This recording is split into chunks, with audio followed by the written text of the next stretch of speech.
और दोस्तों, स्वागत है आपका अपने channel math solution for you में। दोस्तों, इस वीडियो में हम रेलवे की विभिन्न परीक्षाओं में हुए कुछ क्वेश्चनों को हल करेंगे। तो देखिए, क्वेश्चन है, दो अंकों की एक संख्या के अंकों का योग 14 है। यदि उसमें 36 जोड़ा जाता है तो उसके अंकों का स्थान आपस में बदल जाता है। तो दोनों अंकों में से छोटा अंक कौन सा है? ठीक है, तो देखिए दोस्तों, दो अंकों की संख्या जिसके अंकों का योग 14 हो, उसके अंक कौन कौन हो सकते हैं? तो देखिए दोस्तों, एक तो 5 हो सकता है और 9 हो सकता है। देखिए दोस्तों, हमने 5 और 9 क्यों लिया, 4 क्यों नहीं लिया पहले? तो देखिए, अगर एक अंक 4 हो तो दूसरा कितना होगा? 10 होना चाहिए, क्योंकि अंकों का योग 14 है, तो 10 तो नहीं हो सकता। 5 और 9 तक ही हो सकते हैं अंकों के अंक तो। ठीक है, तो 10 और 4 ये तो 3 अंक हो जाएंगे फिर। ठीक है, जबकि वो बोल रहा है कि दो अंकों की संख्या है।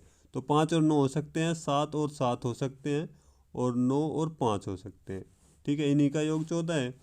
तो देखिए, वो बोलता है कि अगर संख्या में 36 जोड़ा जाए तो उसके अंक पलट जाते हैं। तो इन तीनों संख्याओं में हम 36 जोड़ के देखते हैं किसके अंक पलटते हैं। तो देखिए, अगर हम 59 में 36 जोड़ते हैं तो नोट 6 15, 5 और 3 8 1 9। देखिए, संख्या हमारी कितनी थी? 5 और 9, और 36 जोड़ने पे कितनी होगी? 9 और 5, तो अंक पलट गए। जो इकाई के स्थान पे था वो दाई पे चला गया, और जो दाई पे था वो इकाई पे आ गया। ठीक है, तो कितनी हुई हमारी संख्या? हमारी संख्या हुई 59।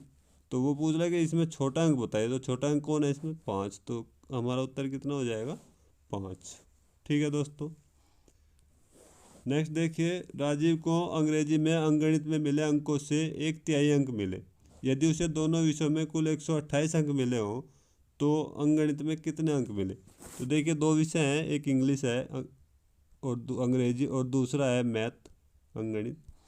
तो वो बोला है कि अंग्रेजी में अंकगणित में मिले अंकों का 1/3 अंक मिले। कि मान के चलते हैं इसमें 3 अंक मिले, तो इंग्लिश में कितने में? इसका 1/3 यानी कि 1 अंक मिला। तो दोनों में कितने हो गए? 3 और 1 4, जबकि वो बता रहा है कि दोनों में 128 अंक मिले। तो 128 को हम 4 से भाग कर लेते हैं। 4 ते 12, 4 दूनी 8, कितना आ गया? 32। तो वो बोल रहा है अंगणित में कितने अंक मिले, ये अंगणित 3 वाला। तो इसमें हम 32 की गुणा कर देंगे, 32 3 96। तो अंगणित में कितने अंक होंगे? 96, ये हमारा उत्तर हो गया। ठीक है,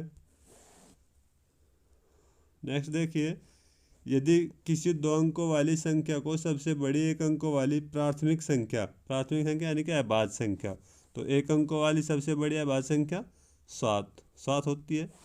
ठीक है, से विभाजित किया जाए तब शेषफल का मान 4 होता है। यदि उस संख्या के दोनों अंकों का अंतर 4 है, यानी कि जो संख्या जिसे हमें भाग देना है उसके अंकों का अंतर 4 है। तो इनमें देखिए, 25 का अंकों का अंतर 4 नहीं होता, और 53 का भी 4 नहीं होता। तो कौन कौन रहेगी हमारी? 73 और 95 रहेगी, 73 और 95। ठीक है, अब वो कह रहा है कि इसमें 7 से भाग देने पर 4 शेष बचता है। तो देख लेते हैं कौन से में 7 से भाग देने पर 4 शेष बचेगा। तो 73 को अगर हम 7 से भाग दें तो 7 9 70, तो कितना शेष बचता है? 3। जबकि वो बोला कि 4 शेष बचता है, तो ये तो है नहीं हमारी। फिर 95 को देख लेते हैं। देखिए, 7 एकन 7, 2 बच गए, और 7 3 21, और 25 में से 21 गए, 4 बच गए, 4 बच रहा है। और ऐसे ही वो बोल रहा है कि 4 शेष बचता है। तो हमारी संख्या कितनी हुई? 95, ये हमारा आंसर हो गया। ठीक है दोस्तों, नेक्स्ट देखिए, यदि x एक सम संख्या है तो अगली विषम संख्या क्या होगी? देखिए, x एक सम संख्या है, तो हम x को कितना मान लेते हैं? सम मान लेते हैं कोई भी संख्या। तो कितना, x को हम 2 मान लेते हैं। ठीक है, तो वो बोला अगली विषम संख्या कितनी होगी? तो ये आंसर टेली में दिया है x-1। तो देखते हैं, 2-1 कितना हो गया? 1। एक विषम संख्या तो है, लेकिन ये तो पहली होगी 2 से, जबकि वो पूछ रहा है अगली कौन सी होगी। दूसरा ऑप्शन देख लेते हैं, x+1। x माना है हमने 2, तो 2+1 कितना हो गया? 3। 3 एक विषम संख्या है, और 2 से अगली भी है। तो अगली विषम संख्या कौन सी होगी? x+1, ये हमारा आंसर हो गया जी। ठीक है, इसमें देख लीजिए, x+2 3, x हमने माना है 2, 2+2 कितना हो गया? 4, 4 सम है। और x-2, तो 2-2 0, ये पीछे की होगी, और वैसे भी सम नहीं है। तो हमारा उत्तर कितना हो गया जी? x+1, B option. Next question है 56 और 84 दोनों का दूसरा सबसे बड़ा गुणनखंड कौन सा होगा। तो सबसे बड़ा गुणनखंड कौन होता है, में सा होता है, लेकिन ये पूछा दूसरा सबसे बड़ा कौन होगा। तो देखिए कैसे करते हैं, 56 और 84 पहले हम इनका में से निकालते हैं। तो देखिए कैसे निकालेंगे में से, तो इनको घटाते हैं पहले। तो 14 में से 6 गए 8 बच गए, और यहाँ 7 7 में से 5 गए 2 बच गए। अब हम क्या करेंगे, 28 के गुणनखंड करते हैं। तो 28 के गुणनखंड कहते हैं वो 1 होगा, 2 होगा, 14 दूनी 28, फिर 4 होगा, 4 7 28, फिर 7 हो जाएगा, 7 चौक 28, फिर 14 हो जाएगा, 14 दूनी 28, और फिर 28 हो जाएगा, 28 एक 28।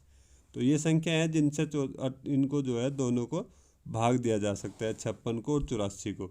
ठीक है, तो सबसे बड़ा कौन हो गया 28। वो पूछ रहा है दूसरा सबसे बड़ा कौन होगा, तो दूसरा कौन हो गया 14। तो 14 हमारा आंसर हो जाएगा। ठीक है दोस्तों अगर आपको हमारी वीडियो अच्छी लगी हो तो वीडियो को लाइक करना, शेयर करना और चैनल को सब्सक्राइब करना। ठीक है दोस्तों, थैंक यू।